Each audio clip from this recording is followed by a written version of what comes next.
America's illegal migrant crime crisis, meanwhile, reaching dangerous new levels, with at least 5 violent crimes reported across the country just this week alone. The latest happening in Houston, Texas, where 2 Venezuelan migrants are facing charges for killing a 12-year-old girl.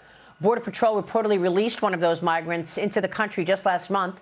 West Virginia Senator Shelley Capito revealing that 2 radical anti-border and anti-immigration immigration enforcement groups are benefiting from funding from the Inflation Reduction Act. Joining me now, the woman herself, West Virginia Senator Shelley Capito. She's the Republican Conference Vice Chair and a member of the Senate Appropriations, Commerce, Environment, and Rules Committees.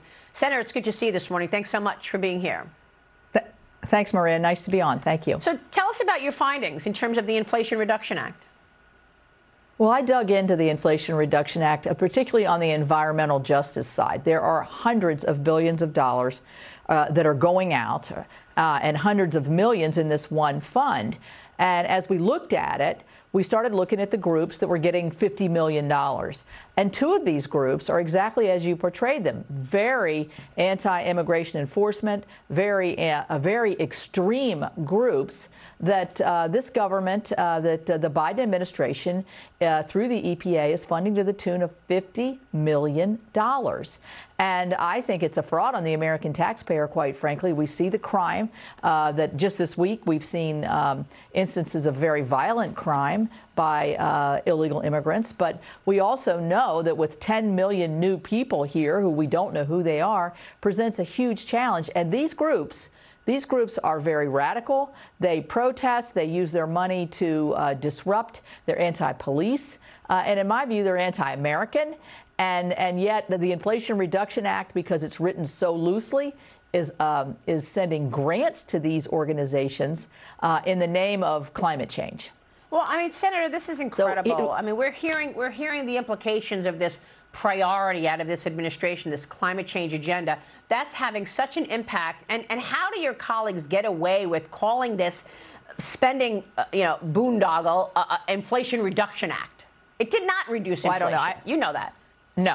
No, and I always call it the so-called Inflation Reduction Act.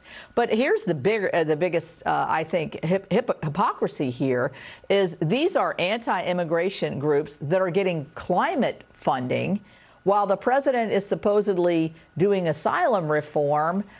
So, there's no truth in advertising here. They're very much at cross purposes. If the administration is funding groups that want to abolish ICE, that don't want any kind of detention or deportation, and that are very, very pro illegal immigration.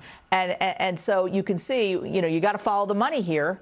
And that's what's happening. And we're going to keep overturning these rocks here because I think this is just the beginning.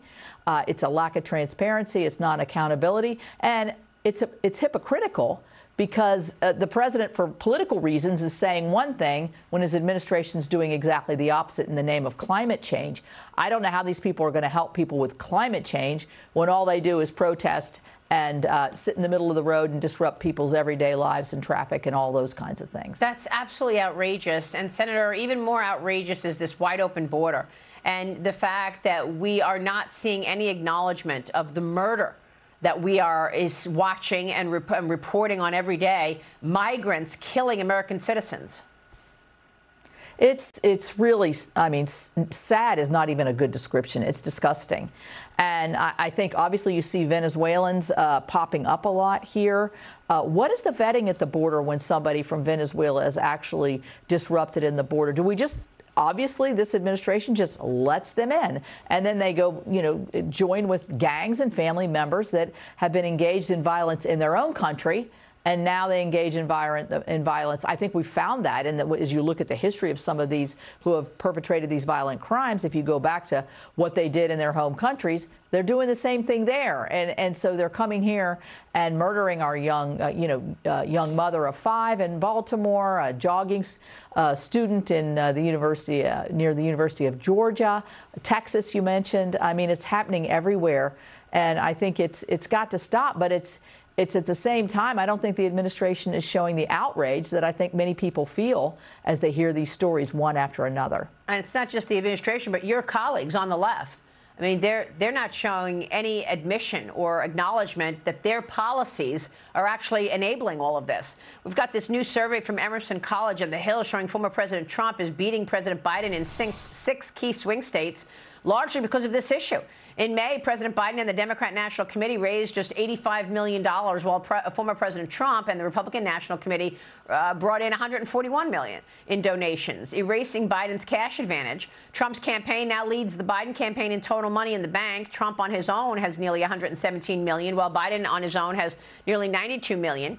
Senate Republicans hoping to win back the chamber, and the National Republican Senatorial Committee launched a $100 million plus ad in key states like Ohio, Nevada, Michigan, and Arizona. Do you believe that the Republicans can flip the Senate in November? Absolutely. The Republicans can flip the Senate. We know it's going to be 50-50. Governor Jim Justice will be coming to Washington as Senator Jim Justice. So there's one right there. And, you know, we only need one more because our incumbents are fighting hard and I think doing very, very well. I think, you know, this issue of the illegal immigration, 10 million people over 3.5 years. And you see the administration and the president try to say, oh, we're going to put in policies that are going to alleviate this. They've had 3.5 years to do this. If they had simply not undone what President Trump had been doing, which was cutting the number, significantly eliminating the numbers, and we see fentanyl flooding all into this country at the same time with fentanyl deaths going up. I don't think the administration can get out from under this situation. They've created on their own and actually promoted it. Yeah. And so I think the American people are smarter than that. I think a lot of times people think voters aren't really discriminating in their thoughts. They absolutely are, and express their opinions at the ballot box and also through their donations, as you just mentioned. I mean, do you have any idea why the Democrats want open borders? You know, everybody says, well, open borders brings in new people and they get registered as Democrats. I don't buy that that's the sole reason. I think it's a lot of their constituencies. It's certainly the people that are representing in Washington are just so radical. And they align with these groups that are anti-enforcement. They want to abolish ICE beds. They want to abolish ICE, any kind of internal enforcement. And so this just it's more than one thing. And I think it's all of that together. Well, I mean, it's quite weak, and it's one of the reasons that this country is falling behind. Now the Senate is considering a proposal to the National Defense Authorization Act, which would force women to sign up for the military draft. Missouri Senator, your colleague, Josh Hawley, writes on X, I'm not voting for any defense bill that forces my daughter to register for the draft. Not now, not ever. Your thoughts, Senator? You know, it's interesting. I have a bit of a different opinion on this. As you travel the world, we were just in Finland and, you know, certainly in Israel, women do serve and they have mandatory service. And so, you know, I think if you see what's happening in our own military, we have many more women than we've ever had. I think it's an idea worth considering. I think women do all the roles in the military, whereas before they weren't. But this is not going to be a draft. We are not going to have a draft. Our draft days are over. The military is much different.